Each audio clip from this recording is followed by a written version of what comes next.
जिन लोगों ने कब्जा कर लिया था अब उनकी औलादे भी दायरे हुई जायदाद के ऊपर काबिज हैं। इसी तरह जो बहनें हैं वो अपना हिस्सा मांगने जाती हैं तो उनको डांट के झाड़ के मार के भगा दिया जाता है। फिर उनसे ये कहा जाता है कि तुम्हारी शादी में इतना जो जहेज दिया था वो क्या था। अरे भाई, शादी में जो जहेज दिया था वो उस बच्ची का हक था। ये क्यों आप अपनी जिंदगी और खराब कर रहे हैं, क्यों आप अपनी आखिरत खराब कर रहे हैं, क्यों आप अपने आप को, अपनी कब्र को खराब कर रहे हैं, अपनी कब्र के अंदर अंधेरा भर रहे हैं, इसके अंदर आग भर रहे हैं। ये बातें इंसान को समझ नहीं आती। तो अदालतों के ये बहनें और भाई चक्कर लगा रहे हैं कि हुकूक इनको नहीं मिल रहा है। ये बहुत ज्यादा परेशान है, बहुत ज्यादा डिप्रेशन में, बहुत ज्यादा टेंशन में। कुछ बहनें तो किराए के मकानों के अंदर रहती हैं और उनके हालात इतने खराब हैं कि अगर उनको जायदाद बेचकर अभी उनका हिस्सा नहीं दिया गया तो वो मकरूज हो जाएंगी, परेशान हो जाएंगी। कुछ बहनों के बच्चे बड़े हो चुके हैं, उनकी शादियों के इंतजार में बैठे हैं कि उनके ये हिस्सा, जायदाद का हिस्सा मिलेगा तो वो अपने बच्चों की शादियां करेंगे। अगर मैंने अपनी जिंदगी में अपने बहन भाइयों के हिस्से नहीं दिए और मैं मर गया तो क्या मेरी औलादें मेरे बहन भाइयों को हिस्सा देंगी? وَإِذَا مَرِضْتُ فَهُوَ يَشْفِينِ अल्हम्दुलिल्लाह रब्बिल आलमीन वस्सलातु वस्सलामु अला सय्यदिल अंबिया'i वल मुरसलीन व खातमुन नबिय्यीन सल्लल्लाहु अलैहि वसल्लम। अम्मा बाद फ़अऊज़ु बिल्लाहि मिनश शैतानिर रजीम बिस्मिल्लाहिर रहमानिर रहीम। अल्लाहुम्मा सल्लि अला मुहम्मद व अला आलिहि व सहबिहि व बारिक वसल्लम। अस्सलामु अलैकुम व रहमतुल्लाहि व बरकातहू। आपके बेहद पसंदीदा वीलॉग के साथ आपका मेज़बान आगा मिनहाज एक बार फिर हाजिर खिदमत है। आज हमसे जी पूछा गया है कि हमारे वालिदैन के इंतकाल के बाद हमारे भाइयों ने हम बहनों की जायदादों पर, दुकानों पर, मकान पर, जमीनों पर कब्जा कर लिया और उसके बाद से लेके अब तक हम कोर्ट केसेस भुगत रहे हैं। ये हमारे माशरे का एक बहुत बड़ा अलमिया है। ऐसे बहुत सारे क्वेश्चन मेरे पास सोशल मीडिया पे आते रहते हैं कि जी नाना के इंतकाल के बाद मामू ने कब्जा कर लिया, दादा के इंतकाल के बाद चचा और तायाओं ने कब्जा कर लिया और उसके बाद वो कोर्ट कचहरी में चले गए। और कोर्ट कचहरियों के अंदर आपको पता है पाकिस्तान में तारीख पे तारीख भुगतते चले जा रहे हैं। जब जाते हैं तारीख लेके आ जाते हैं। इसी तरह बहुत सारे जिन लोगों ने कब्जा कर लिया था अब उनकी औलादे भी दायरे हुई जायदाद के ऊपर काबिज हैं। इसी तरह जो बहनें हैं वो अपना हिस्सा मांगने जाती हैं तो उनको डांट के झाड़ के मार के भगा दिया जाता है। फिर उनसे ये कहा जाता है कि तुम्हारी शादी में इतना जो जहेज दिया था वो क्या था।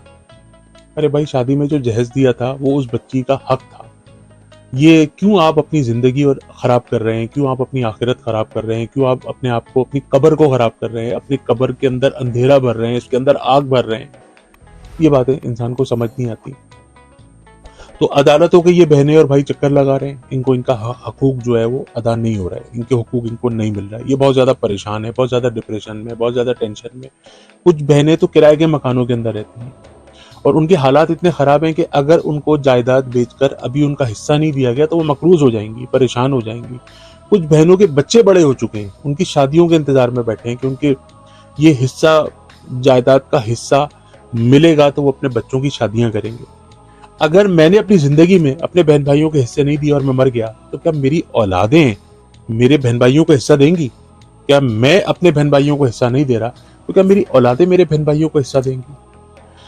हदीस मुबारका में ऐसी हमारी इस्लाम में बहुत सारी वईदें हैं कि जिसने किसी का माल खा लिया, जिसने जायदाद के ऊपर कब्जा कर लिया, जिसने किसी की विरासत खा ली, उसकी दुनिया भी खराब होगी, उसकी कब्र भी खराब होगी, उसकी आखिरत भी खराब होगी, उसको बरोज़े क़यामत अपनी नेकियां देनी पड़ेंगी।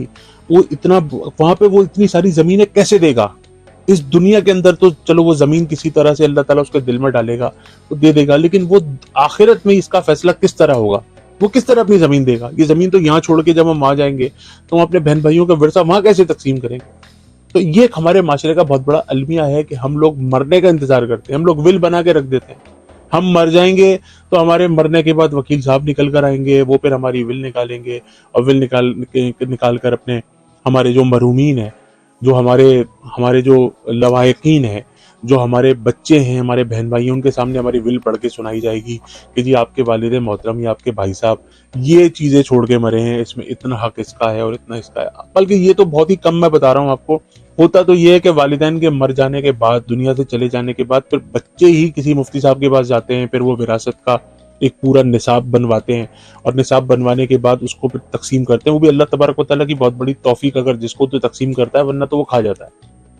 तो इस तरह के मामलात को खुदा रसूल का वास्ता अपनी दुनिया मत खराब करें, अपनी आखिरत मत खराब करें, अपनी कब्र मत खराब करें। आप अपने बहन भाइयों को अजियत से निकालें, इन तकालीफ से अपनी बहनों को, अपने भाइयों को निकालें, अपनी औलादों को निकालें। अपने आइंदा आने वाले वक्त का फैसला अभी से करें। ये दुनिया सिर्फ 4 दिन की है, इसका कुछ नहीं भरोसा। رات کو سوئے صبح مردہ پائے گا، کیا فائدہ؟ آپ کس کا حق لے کے اس دنیا سے جانا چاہتے ہیں؟ سرخرو ہو کے دنیا سے جائیے، پاک صاف مطہر ہو کے اس دنیا سے جائیے۔ اس دنیا سے جائیں تو اس طرح سے جائیں کہ آپ کا سر فخر سے بلند ہو کہ میں اپنے بہن بھائیوں کو، اپنے رشتہ داروں کو ان کا پورا ورثہ، ان کا حق دے کر آ رہا ہوں۔ یہ نہ کیجیے۔ آپ کے والد نے اگر آپ کو کسی کا کفیل بنایا تھا تو آج آپ اپنے بہنوں کا، اپنے بھائیوں کا حق مار رہے ہیں، کل کو یہ آپ کے اوپر بہت بھاری پڑے گا۔ اب آتے ہیں اس کے سولوشن کی طرف کہ اس کا سولوشن کیا ہے۔ تو آپ یاد رکھیے، اگر آپ نے آپ کے بہن بھائیوں میں اگر کوئی ورثہ دبا چکا ہے، جائیداد دبا چکا ہے، اگر آپ کا ورثہ نہیں مل رہا، انشاءاللہ تبارک و تعالیٰ یہ وہ وظیفہ ہے جس کے کرنے سے اللہ تبارک و تعالیٰ نے چاہا آپ کو آپ کا حق بہت جلدی ملے گا، ضرور ملے گا، پورا ملے گا۔ اللہ تعالیٰ ان کے دلوں کو نرم فرما دے گا۔ وہ یاسین شریف کی آیت نمبر 58 جس کو قلب قرآن بھی کہا جاتا ہے، وہ ہے سلام قولا من رب رحیم، سلام قولا من رب رحیم، سلام قولا من رب رحیم۔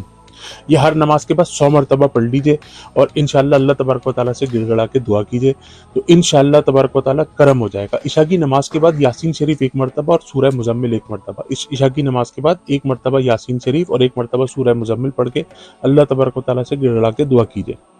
اور ایک اور وظیفہ جو میں اکثر و بیشتر دیتا ہوں، سورہ فاتحہ آیت الکرسی چاروں کل، سورہ فاتحہ آیت الکرسی چاروں کل، سورہ کافرون، سورہ اخلاص، سورہ فلق، سورہ ناس، یہ پڑھ کے اللہ تبارک و تعالیٰ سے دعا کیجئے، اپنے پورے جسم پہ ہاتھ پھیریے، پانی پہ دم کر کے پی لیجئے۔ تو اللہ تبارک و تعالیٰ نے چاہا تو یہ عبادت جو ہے اس کا جو مغز ہے وہ دعا ہے، اور اللہ تبارک و تعالیٰ سے گڑ گڑا کر اپنے مقاصد کے حل کے لیے جو بھی آپ دعا مانگیں گے وہ انشاءاللہ تبارک و تعالیٰ ضرور قبول ہوگی۔ تو انشاءاللہ ان وظائف کی برکت سے آپ دیکھیں گے کہ انشاءاللہ آپ کے جو حقوق ہیں وہ آپ کو ملنا شروع ہو جائیں گے۔ 5 وقتہ نماز کی پابندی رکھیے، باوضو رہنا شروع کر دیجئے، اور تسبیح فاطمہ ہر نماز میں ضرور پڑھیے، 33 مرتبہ سبحان اللہ، 33 مرتبہ الحمدللہ، 34 مرتبہ اللہ اکبر۔ ہر فرض نماز کے بعد آیت الکرسی ضرور پڑھیے۔ بھوکے کو روزانہ کھانا کھلائیے، والدین کی خدمت کیجیے، پرندوں کو باجرہ ڈالیے۔ اور میری اسکائپ آئی ڈی آغا منہاج کے نام سے ہے، واٹس ایپ نمبر ہے جو اسکرین پر آپ دیکھ رہے ہیں، مجھ سے رابطہ فرمائیے۔ میں پوری کوشش کروں گا کہ آپ کی قرآن و سنت کی روشنی میں آپ کی رہنمائی کر سکوں۔ اپنے میزبان آغا منہاج کو اگلے ویلاگ تک کے لیے اجازت دیجیے۔ السلام علیکم ورحمۃ اللہ وبرکاتہ۔ وإذا مرضت فهو يشفين